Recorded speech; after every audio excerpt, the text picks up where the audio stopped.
What's up, Internet? You're tuned into this week's episode of the Steam Deck Podcast, Flip Screen Games weekly podcast, all about Valve's portable PC powerhouse, the Steam Deck. I'm your host, Pete and Bessie, joined as always, my very good friend and co-host, Mr. Steven Radford. Hello, hello. And joining us today from OVERKILL.WTF, Kevin Wammer. Hello, thanks for having me. Thanks for coming on. This has been a long time in the making. We were supposed to have you on for last year's State of the Switch survey. And of course, as these things sometimes do, working across multiple time zones, we weren't able to sync it up, but we were able to do it for year 2. Very excited to have you on the show. Thanks for coming on. Very excited to be here. Thankfully, you had Chris as a guest, who is like my co-founder on Overkill, so at least he could step in and talk to you. Yeah, and of course, we love Chris, big friend of the show. We've had him on for the State of the Switch survey over on Nintendo Noise several times in the past, and then of course we are here today to talk about the State of the Steam Deck survey 2023, the second annual, and exactly. Very excited. So if you guys aren't familiar, if you've never tuned into Nintendo Noise or you've not caught one of those episodes, the State of the Steam Deck survey is a massive piece of data journalism all about our favorite portable PC powerhouse, the Steam Deck. And Kevin has been nice enough to come and join us today to dive into all the data and pick apart some of the most interesting bits that have come out of it. And these are some of my favorite episodes to do every year. So I'm looking forward to jumping into it. But before we do that, Kevin, if folks, missed the episode with Chris, if they're not familiar with Overkill, why don't you give them the elevator pitch about what you guys do? Okay, so Overkill is a website I co-founded last year around August, together with Chris. Well, I started alone, then took Chris on into the team like 1 week in. And it's mostly a gaming publication that focuses on handheld devices. We started Steam Deck only, then over time we started talking about other devices like the ANEOS. If you're watching this on YouTube, you see them behind me. And then now slowly we're also getting a little into retro handhelds. So talk to me about your relationship with handhelds then. Are you a long-time handheld gamer, or is that your favorite way to play? I see you've got some of the art behind you that, longtime viewers will know. I've got my deconstructed Game Boy. You've got it behind you too. Yeah, so actually I got into, this is an interesting story, to me at least. I got into this whole stuff, being a journalist, being a technology guy, because of the PSP. I used to have a PSP, and for whatever reason, a lot of people in my hometown, I live in Luxembourg, so a lot of people in my hometown, which is a small country, 650,000 inhabitants, so a lot of people there also had a PSP, and I was basically the only one that learned how to hack the PSPs to then install like custom firmware on them, maybe sail the high seas back in the days when we were a teenager and didn't have a lot of money, and install homebrew software, so to play emulators and all that. And so I had a lot of people that came to me to basically me jailbreaking or me hacking their PSPs for them. And over time, this interest came into interest of the iPod Touch, the iPhone. That's when I started an Apple blog back in the days. And from there, I started journalism because of that website. And from there, I got on and on. So basically, the PSP was the first, but it was not my first handheld. My first handheld was a Game Boy, but the PSP was basically that opened up this interest to me of technology and journalism and all that. And so I find it interesting that I did a full loop back into creating a website that's handheld based again, which is now the Steam Deck. It's funny because, Steve and I have joked about this a little bit because I was a bit of a tinkerer with the PSP as well. And I feel like it is such a full circle moment for you there, because I feel like the PSP was in many ways the original Steam Deck.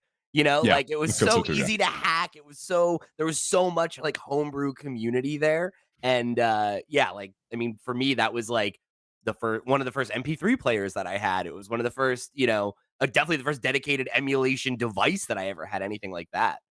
Yeah, it was the first time that I opened up like a console on any computer to just like install. What was it back then? I think one of the main ways that I did it was to flash the firmware of a battery. So, which was basically the I had a spare battery, and the main developer was called Dark Alex, and after that it became M33, which was basically him, but under a pseudonym to run away from Sony or like hide from Sony. So there was this whole thing. I think he was Spanish, so the battery hack was called something like Despertar de Cimetiero. I butchered my Spanish. I speak Italian, but not Spanish. So yeah, it was like a lot of the tinkering that we probably all do nowadays on the Steam Deck started on the PSP when I at least was a teenager. So yeah, full circle. Did you like jailbreak iPhones and things after that? Because for me, I remember the easiest hack was like you went to a website and you clicked in, it was like a buffer overflow, and then it would like install something on the PSP, or it would install something on your home screen of your iPod, like iPod Touch. You'd get like Cydia on there, for example. Yeah, Did you tinker around with that? I actually, that's how I got into the Apple world, is by, there was a website, a French website that I used to read that had guides on how to hack a PSP. Then they launched a sister site, how to hack iPhones. And back then I was basically a child. I had no allowance to buy an iPhone, but I had saved enough to buy an iPod Touch. And so I learned how to hack an iPod Touch. And this is how everything got started into the whole, this is why I love tinkering with devices, because of one random French website that I used to read back in the days. So, and excuse me if you said this, were you charging people for these PSP hacks? Because no, but I should have. I should have. That's how you could have gotten the iPhone. You're like, look, gang, look, you got to support the endeavor so I can learn how to hack the next device that you buy. No, I should have. Now I'm a much better businessman than back in the days. So now I would have done that, but back in the days, I didn't think about that. I was just like, hey, I'm the cool guy. People come to me to ask them to hack their devices. Yeah, it's like the second or third time that happens, though. That's what you got to start cashing in, you know.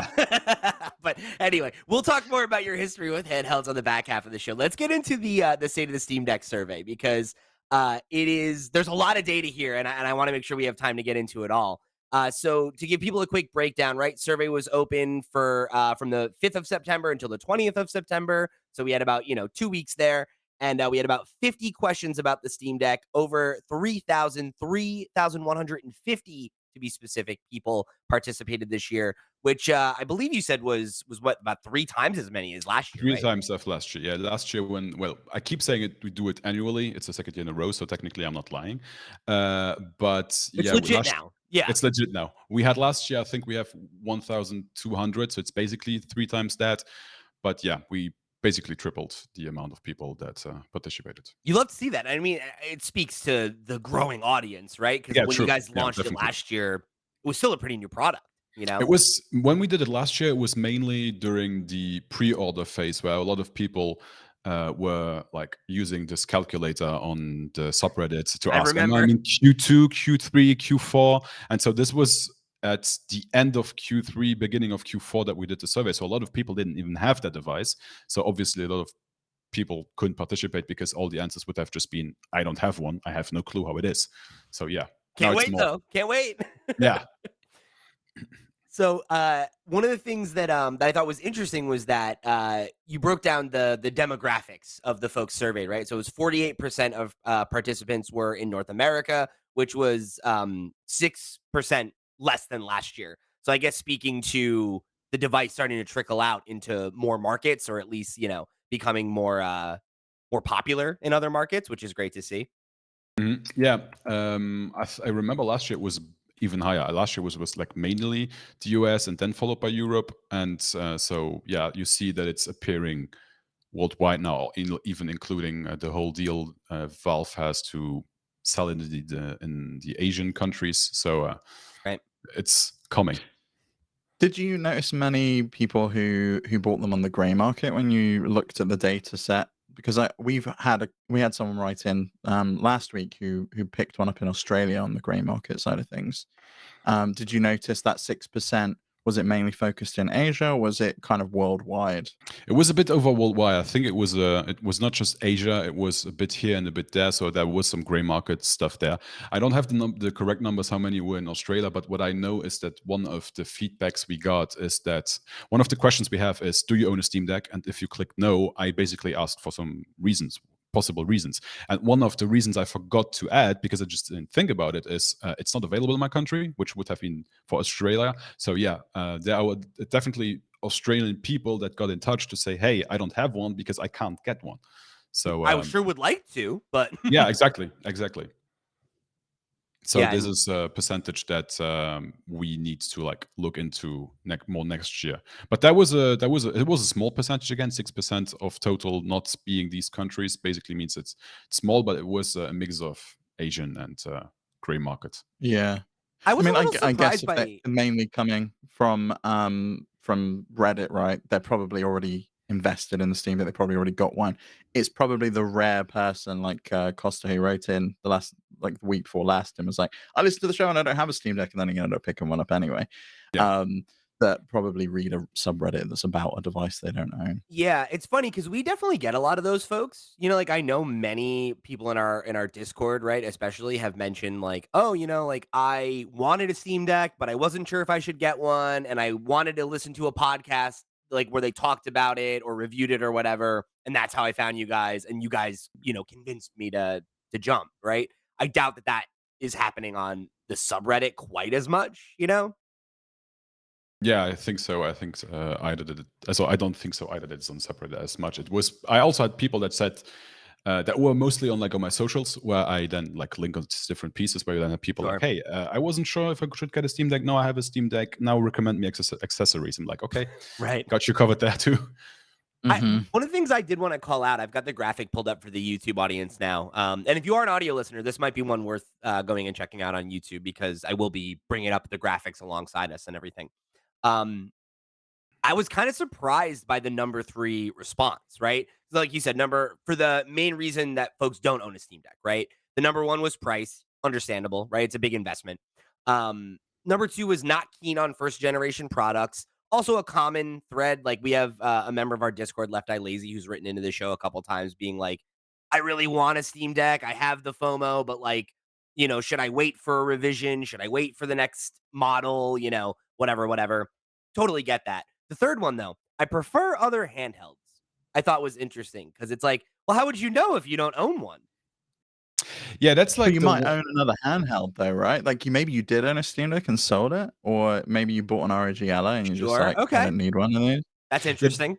that's a thread. That's like a thing I saw also like mostly on my socials, my followings. There are people that I know own Steam Decks, but you mostly see them sharing pictures of their ROG allies. So I feel like there are people that actually switched over. What I found interesting about this question, where I unfortunately didn't have more data to do the link, is one other question I ask later is how many other x86 handhelds do you own? Which is then the AI Neos and so on. And that the percentage was quite small. So, and it didn't completely overlap with the I prefer other handhelds to the x86. So my theory is that these are also a lot of Switch owners, because the percentage of people that own a Nintendo Switch and a Steam Deck, I think, is around like 60-70%. It's quite high. And that was also quite high last year. And that is like the second year in a row where I'm like, okay, people do own these two devices. So I wonder if the I prefer other handhelds was alluding to the Switch in that case. Yeah, and I mean, it makes sense when you think about the fact that like if Chris is promoting this on his social media, there's probably people that go and fill out the state of Switch that went and filled this out, and maybe that's influencing that Yeah, that true. percentage a little That's bit. true. Sure. Yeah. So, like you said, right, the rest of the participants, there was 41% in Europe, with the remaining, people being kind of scattered all over the rest of the world. And then the predominant age group was 18 to 39, which is, I think, probably what I was expecting. Yeah. Same. It's like I think that's probably like the average age demographic of most gamers, but like I guess I was a little surprised that it didn't skew somewhat older, and I think it's probably just my own anecdotal evidence of how many dads there are in our Discord that own a Steam Deck? I actually could pull up these numbers if you give me a second, because yeah, so the demographic I think makes kind of sense. It's either the younger people that still have time to play everything they want, which Sure. well, I'm unfortunately not in that age group anymore, and also like people that are basically just working and have the revenue to actually buy these. But let me, if I look here live, I need just to find that it was. So the next highest was actually 40 to 49. the next highest split. So the highest splits Okay. of all, so basically the splits how we had them is under 18, then 18 to 24, 24 to 29, 30 to 39, 40 to 49, and then 50 to 59. The highest split was actually 30 to 39, followed by 25 to 29, then 18 to 24, and then 40 to 49. So of all these Okay. splits, Sure. I can give you the numbers afterwards if you want to like add these in the show notes. But of all the splits, the fourth highest was the 40 to 49, but the definitely highest one was 30 to 39, which had me surprised in the end because that is my age. I don't know how old you guys are, but that is like my Yeah, We're we're, age. both 30. yeah, we're both Yeah. 30. Exactly. So that's my age. I'm like, I am surprised, but then again, it makes sense. This is for people who don't have the time to maybe sit in front of the PC all the time, or who share a TV, so they need Exactly. something. We've Or talked they've about spent the years, yeah, the sharing the TV is a big thing, but I think it's also people who have spent years and years who maybe have built a PC library years ago and went Yeah. away from PC gaming in their 20s when they were like building up their career, and now want to get back to gaming, and they're like, I've got all these games, I True, want that's to true. play them, I don't want to sit at my desk all day long, and you kind of take them away with you. I mean, anecdotally, every person I know that owns a Steam Deck is somebody who's like in their early to mid 30s. And the primary reason they got it is like, yeah, I mean, I love PC gaming or whatever. Or like, I've never gotten into PC gaming. It's one of those two types of people. And they're like, I want to be able to play these games on a handheld so that I can sit next to my partner while they're watching TV or whatever and be in the same space as them and not, be holed up in my basement or my office or whatever, gaming the entire evening. Right. And I can, sit with them and we can have our parallel playtime, but I can still feel like I'm present in my home. Right. And it's, I think it makes I sense know that a people lot in of their dads 30s as are well. like that. Right. Like, there's a lot of dads, a lot of parents who want to play games and spend time with their kids, be in the presence, be there with them, and also want to be able to maybe play more violent stuff that they won't want on their TV while the kids are around. I've definitely heard that they can play that on their handheld or play it while their kids are asleep with some headphones on or whatever. What else really surprised you, Kevin? Like you mentioned that the age split surprised you. Was there any other figure that came from the survey that you were shocked at? Well, shocked maybe is a strong word, but there was one that I didn't like. It's a very tiny thing. It's a tiny detail. But when I saw that, I was like, first of all, surprised because I didn't think that anybody would think of that. So there was. I asked people if they modified their Steam Deck, and 500 people said yes. So, which is about a sixth uh, of the participants. And of these 500, only 50, but then again, of all these that modded, that's 10%, told us they changed the thermal cooling on their Steam Deck. And that had me surprised because I Yeah. didn't know that was possible. I had that on my list too of just like it's surprising to me that it was that many people. Yeah, exactly. Also, this to me felt like there's like one or two did that because they're like hardcore gaming building people. But then like 10% of all the people that modified did that.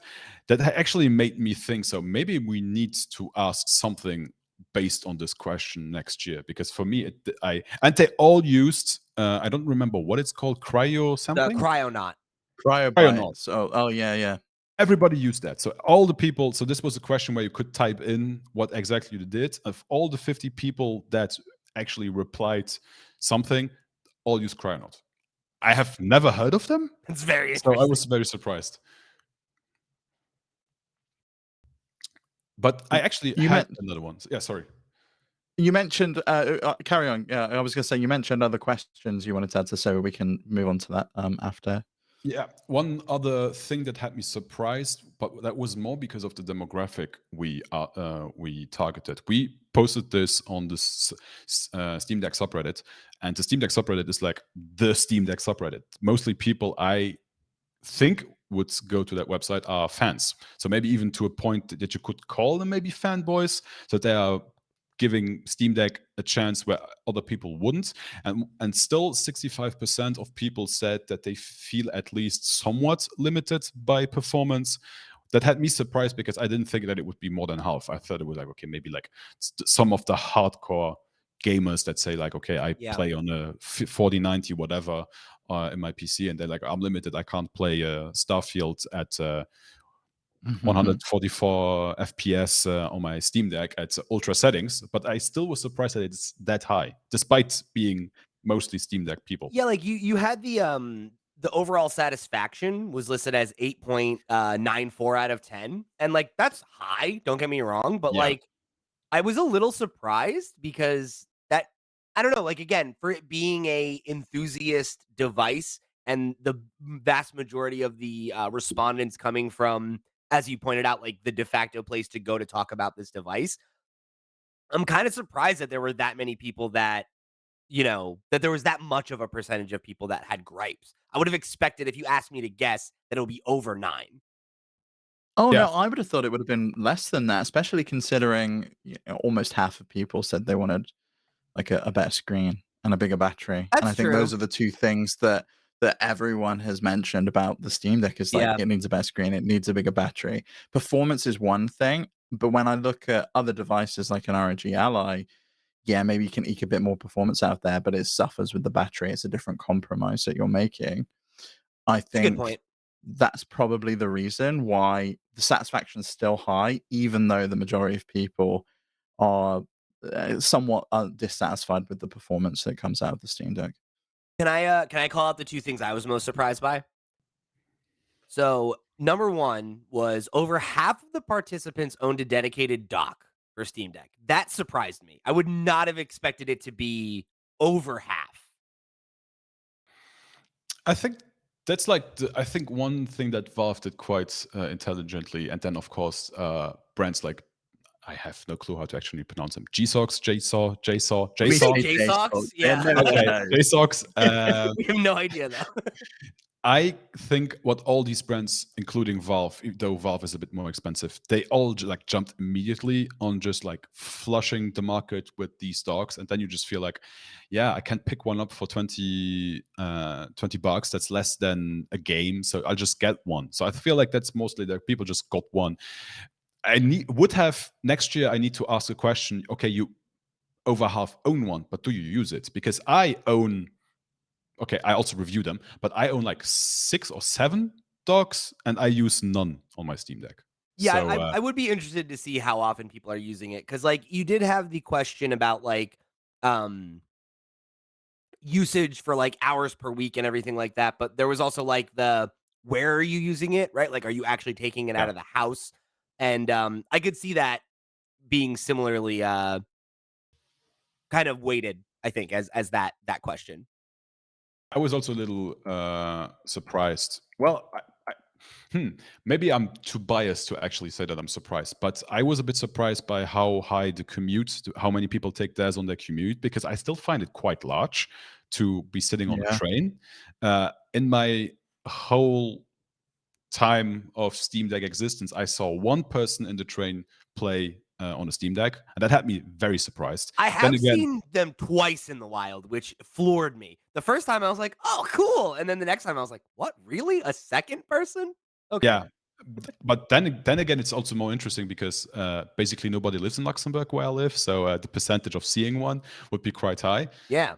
So I know at least of 3 people that own one. So percentage-wise, a huge part of Luxembourg's population are Steam Deck owners. So, so seeing them in the train is actually was surprising to me. Yeah. Was there anything else you were surprised by, Pete? I was quite shocked by 55% of people using the trackpads because I It kind of seems so assumed that low. most people just discount No, I thought most people just discounted them and were just like, "I'm not gonna play games with these things." Oh, really? I You am think on your so? side, by the way. I thought the same thing. I thought people would Huh. just yeah, I just use it to install, I don't know, BattleNet on the desktop or something like that. Oh, Yeah. that's so Actually funny. using to play, I'm so skewed, I guess, by like Steve being the person I talk to about it the most, and he uses it all the time. So I'm like, yeah, that's like half the people I know that own one, you know? Depends on the game, though. Like, I'm not playing a first-person shooter with the trackpads, which I think a lot Sure. of people probably are. Like, it was people specifically talking about playing video games with them, right? It wasn't just yeah. navigating the No, interface. was more than that. Was so the question basically was do more than just navigate, and so they were playing video games, and I was surprising because I I think the only time I actually had to use the trackpad in a game was, I don't remember what the game was called, but basically it's one where you play and think inside of a crater, inside of a moon, and you need to something with oxygen in the name. I don't remember the full name, Mhm. but because it's a game that you mostly play with a mouse, and I didn't like it. I didn't like how it felt on the Steam Deck with the trackpad, so I asked Valve, "Can you give me a refund because I don't like to play this?" So when the only experience I had with playing the trackpads, I didn't like it and asked for a refund. That's funny. I Yeah, I don't think know. I've used it a couple of times, like Aperture Desk Job, because it forces you to Oh use yeah, it for a true. couple of things, and then Stacklands, it doesn't have controller support. It's just a keyboard. It's just a mouse game. You Mm, just move things around. But then I realized I Clicking could and just use my dragging. finger on the screen, so that's I what was I just do. using that instead. It's like That's I what can't I be do. bothered with these things. Also, the game is Oxygen not included. That's the game Okay. that I played. It's a good game, but I expected it to be something completely else. So in the end, I had to accept that that's not for me. Not on the Steam Deck. Hmm. So one of the other ones, you asked like things that surprised me, Steve. And again, I think this is me showing my bias, right? But finding out that the 64 gigabyte deck was the most popular option this year, I was like, really? And I then think that's skewed by the fact that the 64 gigabyte option, 357 people just upgraded it to a terabyte, that's what I right? was gonna say, And right? Because I for wrote in my notes, I was like, oh, at first I was like, oh, I wonder if that speaks to like more casual people trying to get into it. And it's like, no, no, no. It's actually the most hardcore people sussing out a deal, and upgrading it to the terabyte option, which good on them. They're probably putting in that cooling paste while they're in there. Yeah, probably. This kind of makes me, and I'm probably going ahead too much. This kind of makes me think: is the 64 gig version one that Valve should just like replace, but not like remove, keep the price point, but just go higher, and then maybe Yeah. come a bit towards the people that will upgrade them? Because if they would put in basically, let's say, okay, let's switch from 64 to 256, from 256 to 512, and from 512 to 1 terabyte.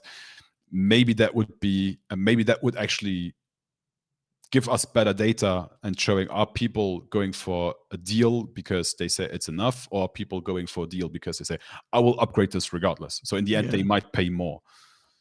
I kind of feel like they need to do that at some point, with that top end model being the price point where seemingly every other manufacturer settled on this is going to be our base price. We saw that with the ROG Ally, we saw that with the Legion Go. It's pretty much that same price point as the 512 model. Valve can't compete on power with those other devices, but they could compete on storage and give you something more for your money. That 512 model has never been compelling enough for me. That screen change and the slightly different case, it's like that's not enough for me to make a jump. But I'm also someone who will take the back off of mine. I've replaced my fan in there. I'll probably replace my SSD in there at some point. I'm not going to replace my thermal paste. I'm not bothering with that. I mean, like historically, that's been the model that we've advocated for, right? Is that like the middle unit is like we The think the best. 256 is the sweet spot, I think. Yeah, Yeah. I think it's the best value represented, and like to see that was the decidedly the least popular unit was definitely surprising to me. That's the one that we both own. That was my question. I wanted to ask which one you got. I got the 512 back in the days. Then again, my website is called Overkill, so maybe that tells you a bit about how I do these things. I think it was also. I think the 256. Well, it's kind of like marketing and pricing strategy. You just put one in the middle and just think that people will go for the higher one always. So it's like an Yeah. anchor price point. And I feel like this is like a good, if you give this to a business study or like a business university, they would say, oh yeah, look, this is a good point of the anchor point.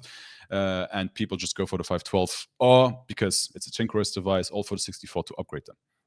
Yeah, and then here Steve and I are in the middle where we did an hour-long discussion where we're like, here's why this middle one is actually the best deal. You're overpaying for this one, you're not getting enough value out of this one, and this is why, and it's yeah, it just speaks to I think how versatile the device is and that Yeah, the options speak to a lot of different types of users.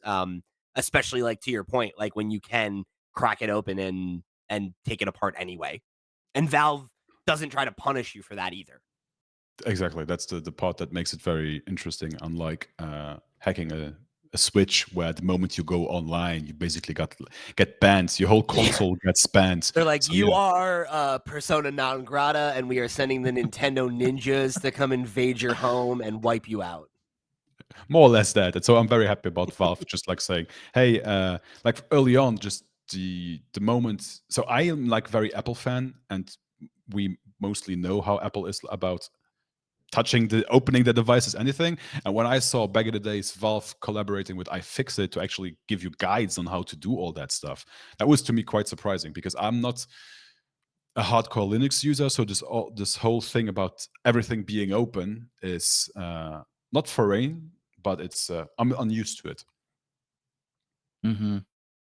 I think it's interesting that they've still not updated the guides on iFixit for the new revision, and you still can't get the new fan parts. I don't really know why. I wonder if it's because that potential revisions incoming, and they're just going to do everything then and do a refresh. But I'm curious. Have you ever done any mods on your Steam Deck? So actually, I have a list of mods that I want to do, but I didn't get around to do them. I wanted to change the joysticks to Hall sensing joysticks. Mhm. When I met Gully Kid, that's the company doing them, at Gamescom in Cologne, and so they basically just handed me a pair. I got a few of these custom buttons that have been created. I forgot the name, sorry, by the guy who made them. So I wanted to do some of these mods, but not like more hardcore mods. Basically, just open up, switch two buttons, which is very easy to do. I still rock the 512 SSD, which to me is enough because I have a 1 terabyte micro SD. So yeah, like I have a skin on it. Does that count?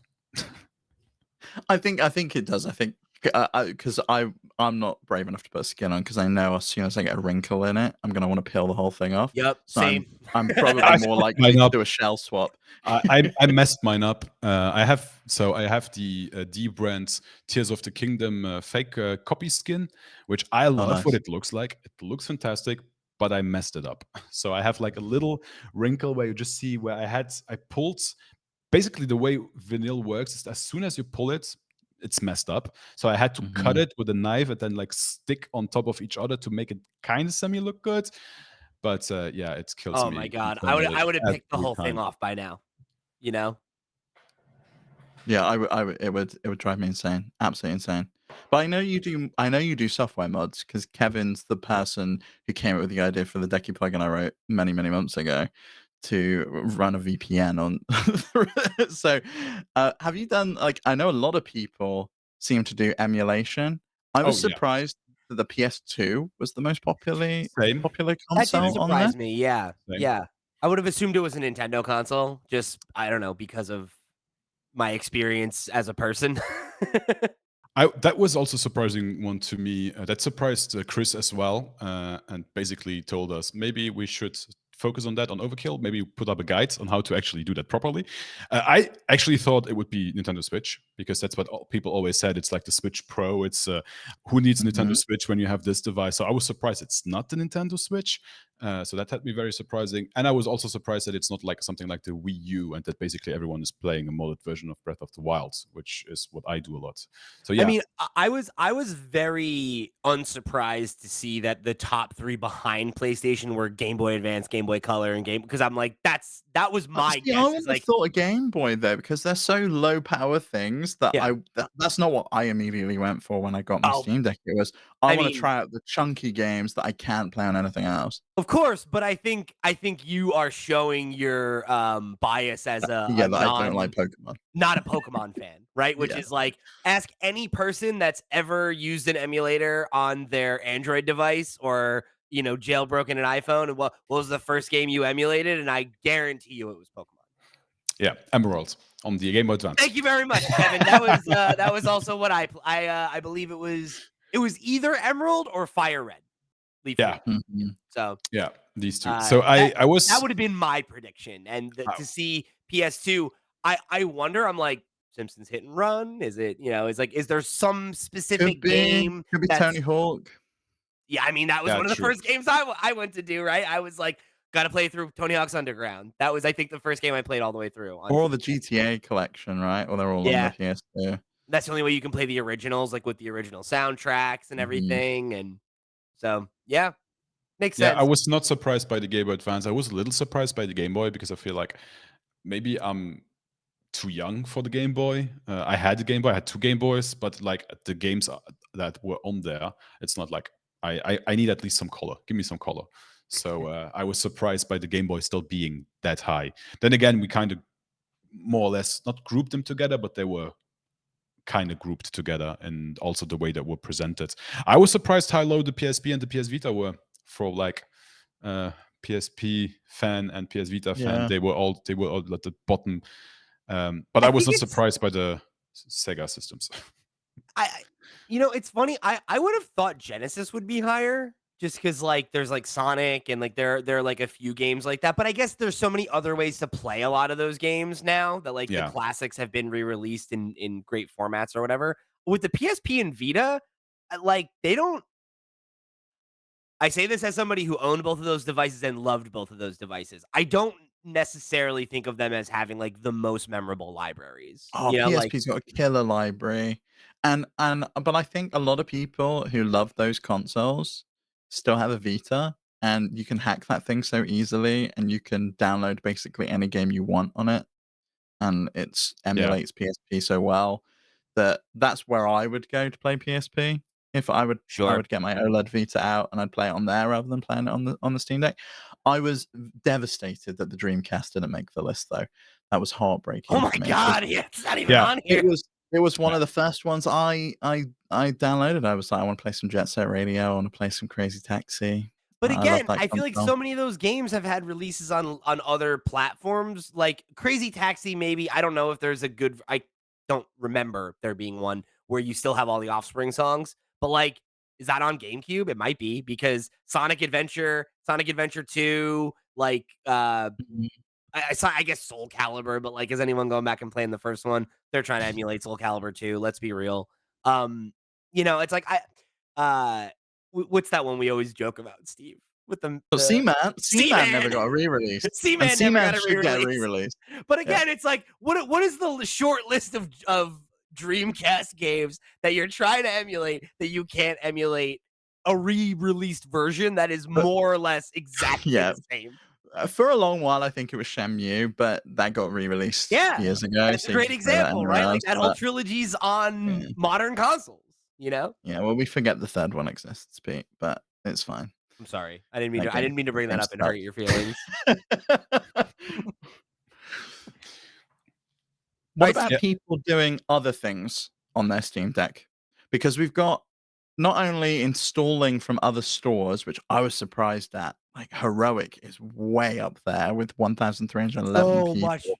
so much more popular than I would have expected, Mhm. right? Like, the fact that Heroic was number 1 and the second answer was no, I was like, "Oh my god." That really surprised me, you know? The idea that Heroic would be near the top was, like, felt like a foregone conclusion, but I would have definitely assumed the number 1 answer was absolutely not. I have not done that. I wonder if it's because of all the free game Epic just throws in your way. One thing when we did Quite the Yeah. possibly, heroic yeah. guide, when we did the heroic guide, it was like one of the feedback is like, yeah, we do. I install the heroic because I want all the free Epic games that I just like collected over time and now want to play on the Steam Deck.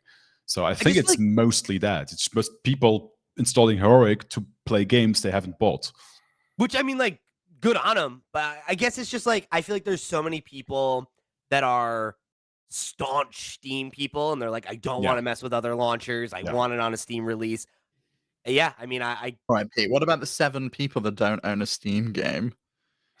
Like, what? I don't. That's like what an interesting person. Like, I would love to meet those 7 people and have them on this podcast because, like, who are you? Who are you that you own a Steam Deck and you don't own a single Steam game? Well, I actually think these are people that don't own a Steam Deck, that are probably of the I don't own a Steam Deck because they still Right, saw this okay. question. Ah, So the way the survey was done is you still saw a couple of questions that were more okay. general, like this one.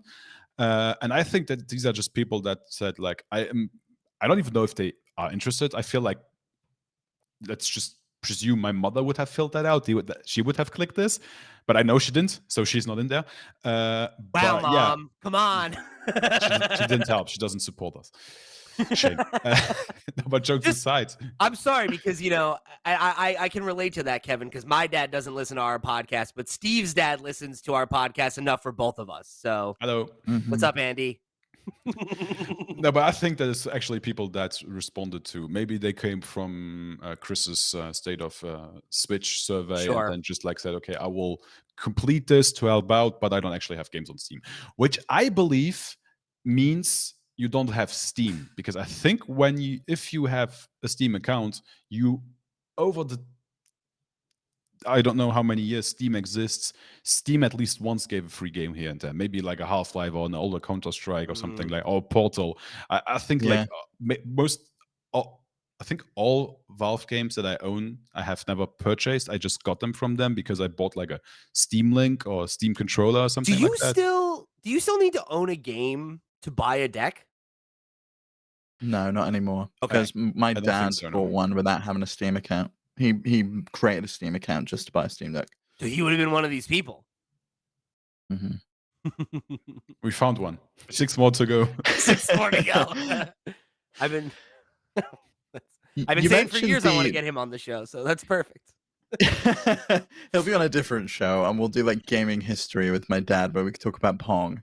I we'll have need a to good talk time. to your dad about the cassette shit that you told me about, because like What? The ZX Spectrum? Come on, yeah, that's not no, old. and like the fucking shit. There's this story, Kevin, that he's told me that I think is the most romantic thing I've ever heard, which is that when his parents were young, he would get these like computer magazines, and his Steve's mother would read the code line by line, and he would be compiling the code so they could play a game. And I think that is adorable. I love that fantastic. story. That is It's amazing. That's amazing. a great story. That is a modern love story. That is actually a great story.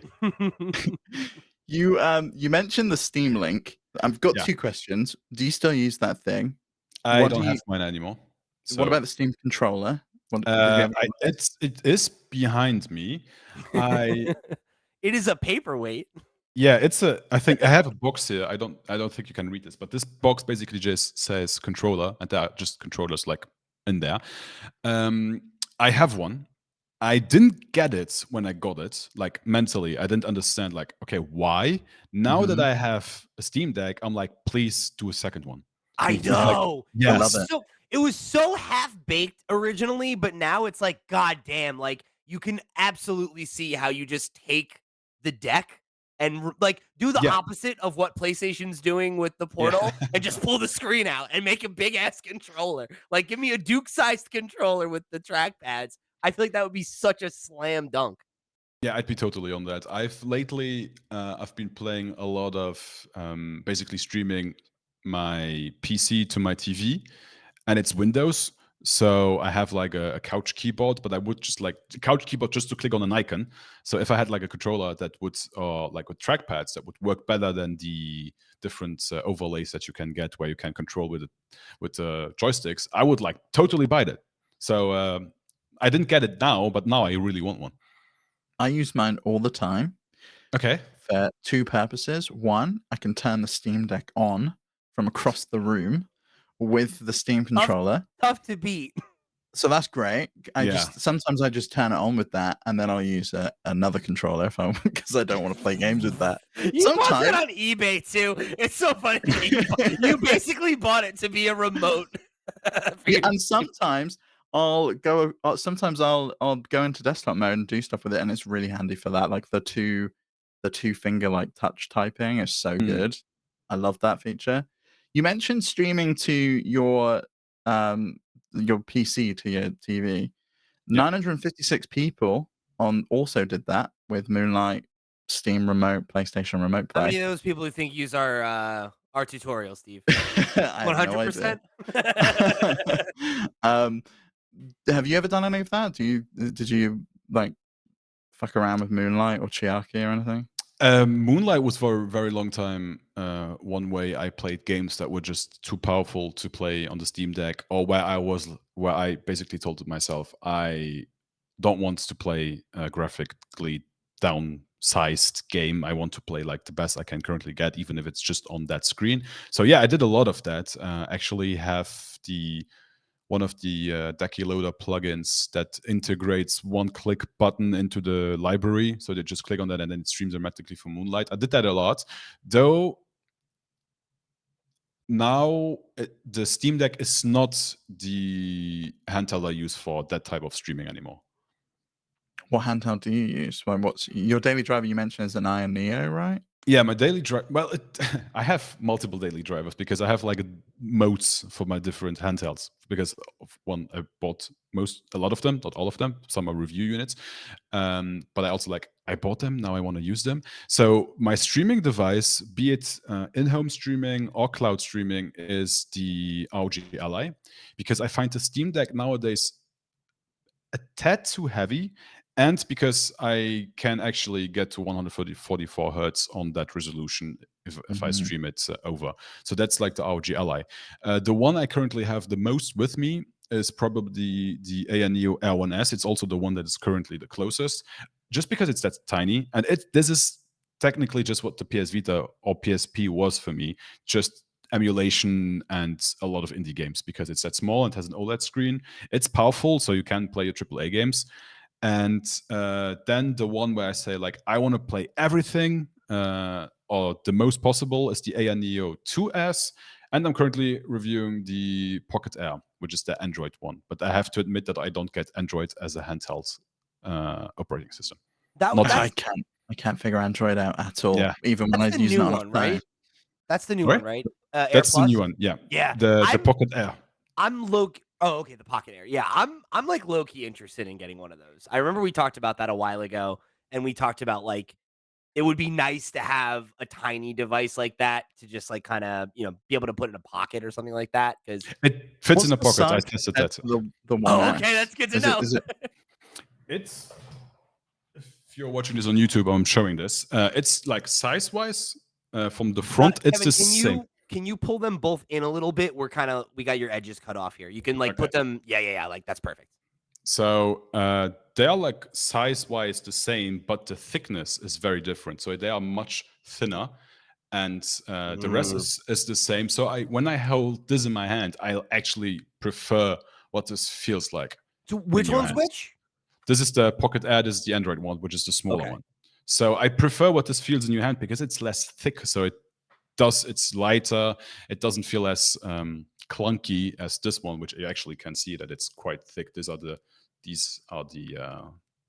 grips, and then compared to that, it has a visible difference. We've actually got a little bit more the clearance behind it because of how thin it is in comparison. But I guess because it's not x86, because it's a Android device with an ARM processor, and it's obviously not as capable. Steve, exactly. Can you reach out to INEO and get me one of these? Well, I think Chris should reach out and get Soul and INEO Kun for what's up? Kevin, can you hook us up? You got a guy at INEO we can talk to? I'm still talking to INEO to also get the Kun, but I have to admit that I'm a bit afraid of the Kun because of how freaking large it is. Massive, right? It's massive. Here's the thing, Steve. Here's what I think we do. I think we go to INEO. Kevin, you got to get us a contact, right? We get our foot in the door through Kevin, and we're going to be like, Kevin knows the CEO. Didn't you interview him? Yeah. There you go. And here's the thing, Steve. I think we go to them and we're like, look, we do the Steam Deck podcast. What if we launch the INEO podcast? You hook us up with some devices. We'll bring Kevin on, 3 of us. We'll see what we can do. I'll send you a message on Discord afterwards. All right, here we go. We're in collusion. You didn't hear that, Val. You didn't hear that. We're not launching the INEO show. But I gotta say, I definitely have thought about that guy a couple times since it was announced, because I feel like the idea of something like that would be nice. And I'm an Android user natively, so it'd be all right for me, I think. Okay, so you can technically explain I could learn it, I think. Yeah, and teach me how to actually properly use Android fibrillation. What an incredible moment that would be for me to be the one to teach Steve how to use an operating system. I just won't do it. I will not do it. I would much rather install something on my iPhone and use a external controller than use an Android But it's device. so cute. You know what? Talking of which, oh, he got the backbone. All right.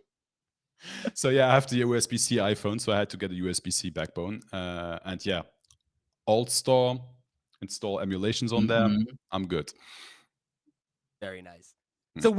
we've got some more Steam Deck conversation for you in just a minute here, but let me remind you that this episode of the Steam Deck podcast is brought to you by our Patreon producers for the month of October. They are, of course, Arnold J. Rimmer, Christopher Valenz, Earth Visitor, Gabriel Hasselmeyer, aka Sobi, Pilkey, Snackago, Ty the Dude, and Wakahula. Thank you all so much for your support over on patreon.com/flipscreengames. Y'all the realest of the real, and we greatly appreciate your support of this and all of our sister shows. If you want to go and check out some of those shows, like maybe you want to go check out the episode we did with Chris about the state of the Switch survey, if you haven't already, right? Go check that one out.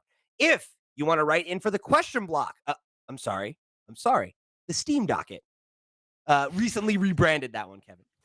For the Steam Docket, like folks did for that we're going to jump into in just a second here. Or if you want to go and show your support just like those Patreon producers did and help keep these mics and lights hot, you can do all that and much more by heading over to our website, flipscreen.games. Head over there, click on some stuff. However you choose to get involved, it helps us out a ton. And unless you want to go and show your support on Patreon, it won't cost you a pretty penny. So go get involved right into the show. Thanks for tuning in. Let's get back to the show here.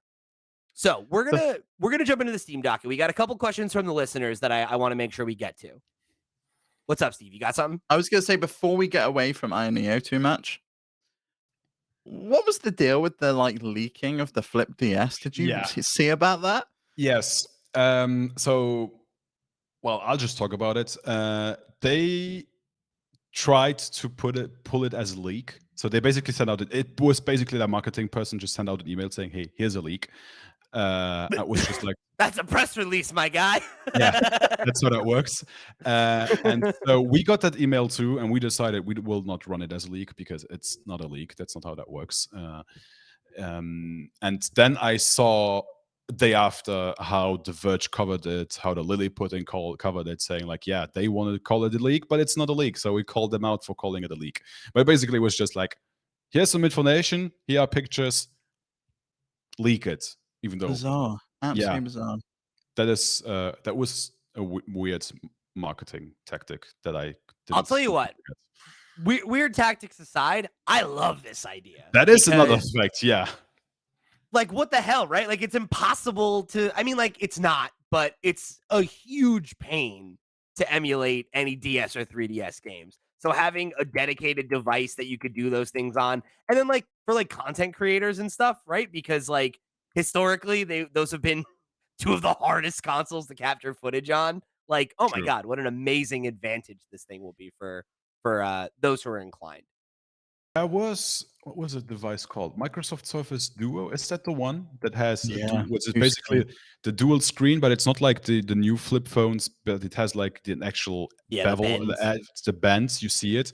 And I wanted to get that only to be able to emulate DS and 3DS games because I like what the DS and 3DS was, but well, not even Microsoft supports that device anymore. So I'm happy I didn't get that, but I'm very, very intrigued by the what do they call it? AR Neo Flip DS. The Flip DS. Yeah. Which is I mean, I might pick one of these up, honestly. Yeah. Just because again, right? Like I have a 3DS, but you know, I have a launch 3DS. It would be nice to have something that's got a higher screen quality and that I can play my whole DS and 3DS library on. Also, it uses the 7840U, which is the chip currently used by all these manufacturers, and that can like emulate DS games easily at like 6, 7, 8 times the internal resolution. So would probably be the way, the best way DS and 3DS games have ever looked on a portable device. So I'm also quite interested by that, but I kind of feel like the Nintendo ninjas might come around just to say, hey, that DS in your name. I mean, here's the thing. INEO, because I know you're listening, because we're going to send you this episode when we pitch the INEO podcast. What's up? You want to send us some flips? I mean, I'll fight the Nintendo ninjas. They got my number already. They're already coming for me. I'm regularly on a podcast called Nintendo Noise saying that emulation isn't bad. So what are we going to do? You know, come on. Send us a flip. I don't know about the flip. Like I wasn't sure when they did the one with the keyboard. I was like, I don't feel like that keyboard is going to be particularly useful on a regular basis. You want to play Nokia games, Steve? Come on. Like I kind of get it because it competes with the GPD stuff, and it's a different form factor. The dual screen one makes a lot more sense. I can't stop looking at it and thinking it looks like a controller for a drone or something. Like it does not look like a handheld console to me. It looks like something from DJI. That's Fair true. enough. Actually, now you should say that it does give off these vibes. Still, I mean, Yeah, it fills a niche. You know, yeah, we that talked is about true. the I don't think anybody else did something like that, where you could say native yeah, DS and 3DS emulation. not like this. Not that Not has like like that's true. joysticks and buttons, and it's Yeah, like imagine having a decent console to play Kid Icarus Uprising on. What a world! I gotta give it to ANU though. Their handhelds are freaking beautiful. They are Mm. well designed. They are of high quality. They have a higher price. But every time I have like the 2S or the Air 1S in my hand, I just like feel like these look good. Like I if think you care about design, they are well designed.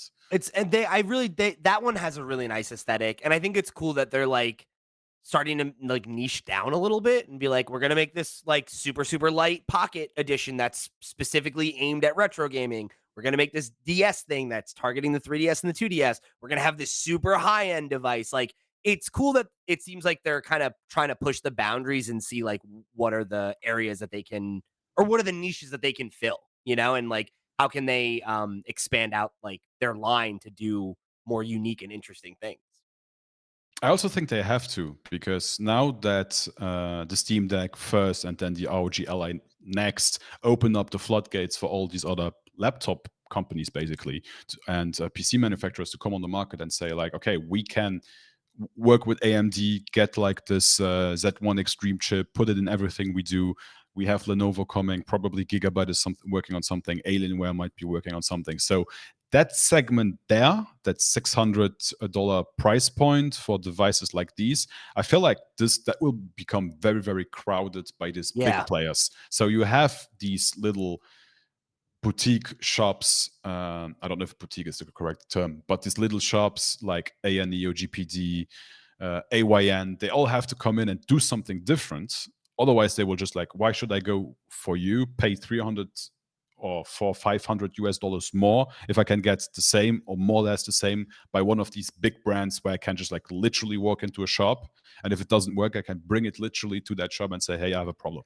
That's something that Steve brought up, I think when they announced the Coon, which was that like there's also the pressure for them that like their business model is selling hardware, right? Whereas like for Yeah, Valve, they don't really need to make money on the Steam Deck, right? Like, and Gabe Newell has said that like creating the 64 gigabyte model it's painful. was painful Yeah. financially, right? But it's like they're doing the traditional console model, right? You sell the hardware at a loss and then you lock people in on the storefront. And like for an INEO, like they don't have that option. So like coming up with these more like you said, boutique experiences, I think like does end up serving them, right? Because like I won't buy their $600 Steam Deck competitor because I don't see the need. And we've talked a lot about these things as like why none of them are real Steam Deck killers is that like I want the one that's supported by Valve and that's going to have the constant innovation and iteration from Valve, not oh, this is the one we put out this year and it'll be obsolete next year,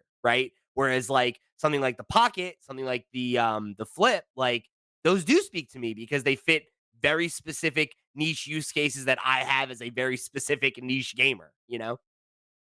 I think the price point is interesting, especially because there's one thing that stood out in the survey that the number one reason people didn't own a Steam Deck was the price point. Yeah. That's obviously significantly cheaper than INEO's devices.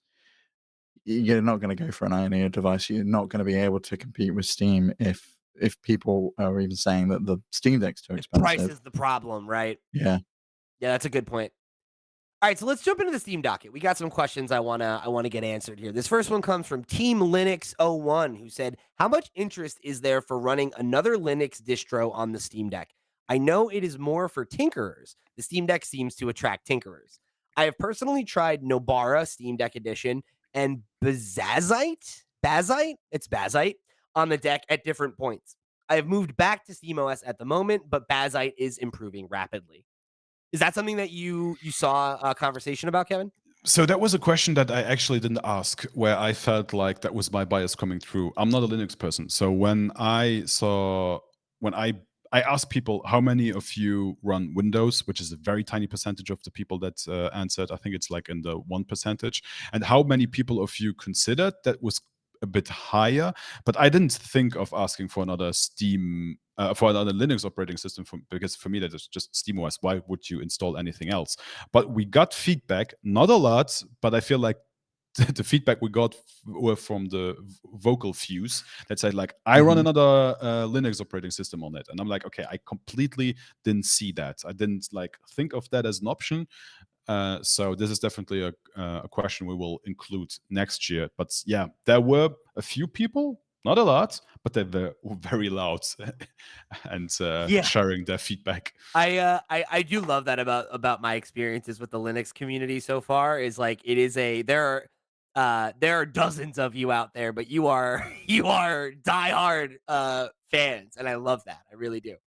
I Keep know a Linux lot of among people them. really like Batacera, which I don't think is might be Linux based. I kind of thought it was Android based, but a lot of, you can boot that off of an SD card, and people Yeah. kind of had that as like an emulation thing that they've got it all set up and they just shove it in and they boot into that when they want to emulate. They boot into SteamOS when they want to do everything else. Yeah, I think it's Linux based, but I think the way I know Ross from Retro Game Core, he does that where he just has a USB drive with, USB drive with not a lot. I think actually like 32 or 64, something small, and just has Betocera running on it, and just boots into that formulation. So that is one of the other questions we will like.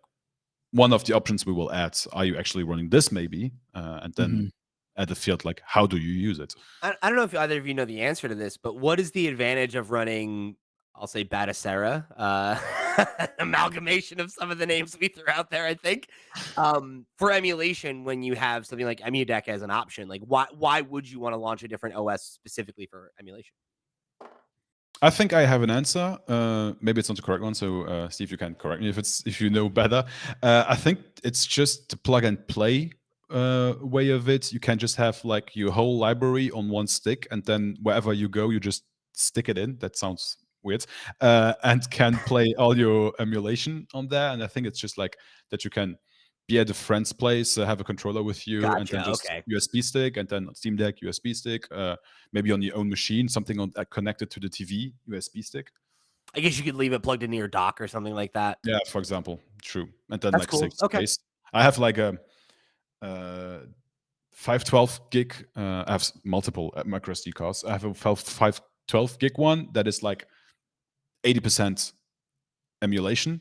So if I ever want to like install a bigger game on my Steam, like a bigger Steam game in my library, and I don't have internal space, I'm like, okay, what ROM do I have to load to something else? So that would get That's around funny. that way. If you just had that USB thing, I actually need to try that. Maybe that's a guide. That's Yeah. definitely a guide. Yeah. I think there a lot of people find it lighter weight. It's a familiar interface if they've used Batacera on other devices before, and I think some of the emulation can even run a little bit better or a little bit more accurate than it can on through EmuDeck at times. There you go. Good to know. Well, thanks for the illumination. All right, so this next question comes from Ecole5, who says, filled out this survey and loved seeing the results. I used my deck as a chance to upgrade out of my PS4 and actually play games again now. Now that I have kids, I believe is what Cole's trying to say there. However, I don't have a gaming PC, and during the times I want to play docked, I'm limited by the lack of Thunderbolt compatibility, among other issues with one USB-C port. I would have liked to see that as an option for improving the deck. I've heard plenty about the docked experience on the pod. Yes, you have. Are you talking at all with Valve? Something like an updated port seems similar to their Wi-Fi upgrade. Do you see Valve tinkering with the deck in that way? So one thing, I nowadays I don't understand when a manufacturer comes along and just says, I just use one USB-C plug. I'm like, I'm now so used to having two, which in my eyes is the minimum, so I can at least charge and plug anything else in when you're not using a dock. And I mean, you don't want to use a dock and then still hold your Steam Deck in hand and then have a dock like sticking below it. So yeah, that is definitely one thing that I hope they will change for the next revision. I really wish it had one on the bottom. You Yeah, know, exactly. Top and leave the bottom. leave the top one for accessories or whatever. But like having to plug the charger in the top Yeah, while you're that's also using it, one. it's just so awkward. You know? Yeah. Yeah, I have like, I don't know how many of this right-angled USB-C adapters where basically just like stick a cable in it and just right-angled just to like get around when I'm lying on the couch, because otherwise you would just have like a very long cable sticking out. Yep. So yeah, I definitely hope they will do something with that in the future. As for other plugs or like other type of connections, that is like one of my big Steam Deck 2 wish lists, is that we get somehow eGPU support in a sense or another. That is like one of my big wishes that I hope they will do. I don't know how that's feasible with the AMD chip they are using, if they need to do like weird magic. Also, No, Thunderbolt. they could do it. Like you can run an eGPU through the PCIe where the Okay. NVMe goes into. So Okay. you can convert the M2 slot to a PCIe and you can run it that way. But then obviously True. you've only got one True. slot. You've got Yeah. nowhere to run storage. So they could put an Oculink on there if they add another PCIe lane. Whether they do that or not, I don't know. I would love an Oculink connector on there, which would be great. Yeah, same. Or like any other connection for eGPU. I think the new Thunderbolt Even standards should Thunderbolt, be. yeah. What Yeah. is it now? Thunderbolt 5, I think, is the current, the next one. That's right. And and I Yeah. think that is I think much USB 4 can faster. do it as well. Yeah, but that is definitely one, because that is like one I have with. If you watch on YouTube, you see how many handhelds I have behind me, and these are not even all. But that's like one of the big things where I feel like I would potentially even replace my gaming PC, because I have a gaming PC that is just that, a gaming PC, and I would just have a eGPU that I don't know if it's in a box, preferably with a top handle, so that I can just like have it on the desk and say, okay, now I play on the desk like a first-person shooter, and now I Yeah. want to play something on the 4K TV, and I just move that eGPU and connect my handheld to that. So That's the there- dream. yeah, and there is like the ROG Ally, which has an eGPU dock, but it's their weird eGPUs, which is not on them but on Nvidia, which are mobile GPUs just in an enclosure. So it's not even the full 490. It's a laptop 4090, which is okay, but what I want to do, again, my website is called Overkill. My company is called Overkill Media. I do stuff Overkill. I don't have a 4090, but that would be what I would do. So yeah, an eGPU would definitely be that's my biggest wish in well, technically any handhelds, but yeah, in the Steam Deck. Yeah, I think mine too. So I want to know, really, to wrap up, what excites you about the future of handheld PC? Have you seen anything that you're just like, this really excites me? I love this direction that it's going in. I love that specific device. Or just in general, like obviously you've got a dedicated website to this. What is it that kind of And gets you interested in this form factor? and I'll just tack this on as a part of this, because this is the Steam Deck podcast. Close out your thoughts answering that question with what you would want to see in a Steam Deck 2. What Okay. would Aside it from the need to do? eGPU. Yeah, Right. Aside from that, and you can include that on the list, but what would it need to have to become your go-to device in the way that, the Ioneo one is for you right now? Yeah, I don't even use the Steam Deck that much. I use the Steam Deck as a work device in the sense of that I try stuff, look how it runs, test stuff, review games. But when I'm like not working, knowing that Overkill is just like my side gig, but when I'm not overkilling, not working, I don't grab the Steam Deck as a first device, which is just because I actually find it nowadays a bit too large. So that's why I said the Ioneo Kun scares me. I find it a bit too large. Also, I don't use a trackpad, so to me, the trackpads can be removed. I wouldn't mind that much. Sorry, all the Steam Deck fans. I know that you will hate me now. In general, I don't think there's one device that I would say I find very, very interesting, but I am really happy about where the whole industry is currently going to. We had like a first real handheld again was the Switch, but the Switch is underpowered. I mean, for the power it has, it can do quite a lot of stuff that is quite surprising. I am still surprised how well Tears of the Kingdom runs on that thing. But then for Steam or for Valve to come in and say, hey, we are actually bringing a full-fledged PC to this, and then you have our Asus following, you have Lenovo following. Again, I am completely convinced Gigabyte and Alienware are coming. the market is all of a sudden, there's big interest. You have a lot of eyeballs on this, and so I feel like over time it will, a lot of brands, and not just smaller brands like GPD and ANU and so on, a lot of brands will have PCs, laptops, and handhelds. And so I'm very interested in seeing where this goes. Also, the power of these things is just getting better, and better. We have more and more performant small chip packages. You just look at the Apple side, where with the M1, M2, M3 chips, these are tiny chips, very powerful, but resource friendly. And so I feel like the whole industry is going in a very interesting direction that I am very interested in following and reporting on. As for Steam Deck 2, except eGPU, definitely an OLED screen. I love OLED screens. Obviously, I don't think anybody doesn't like OLED screens. It can be more powerful. Bigger battery life doesn't actually it's not a problem to me, because I mostly play somewhere where I am next to a plug. If you watch this on YouTube, there's one, and that is just like one of 16 in this room alone or something like that. I have like everywhere plugs. And I think it's second USB. That, like, if they bring a device like the next iteration has OLED, a second USB-C, if it's more powerful, that depends on when they release it. And maybe one of them can do eGPU. I would like not even think. I would just like, here's my credit card, shut up, send it. Very nice. Yeah, I mean, it sounds like we have a very, very similar short list of what we're hoping. This is also what most people ask. Most people ask. I actually said, like, don't even say performance, because that's obvious. What is the other thing? It's like OLED and bigger battery, which might not go hand in hand, but these are like the right. two big ones. And then these are not in there, but I can tell you the next one, third place, is second USB-C plug, then followed by higher resolution screen. Some people want a smaller form factor.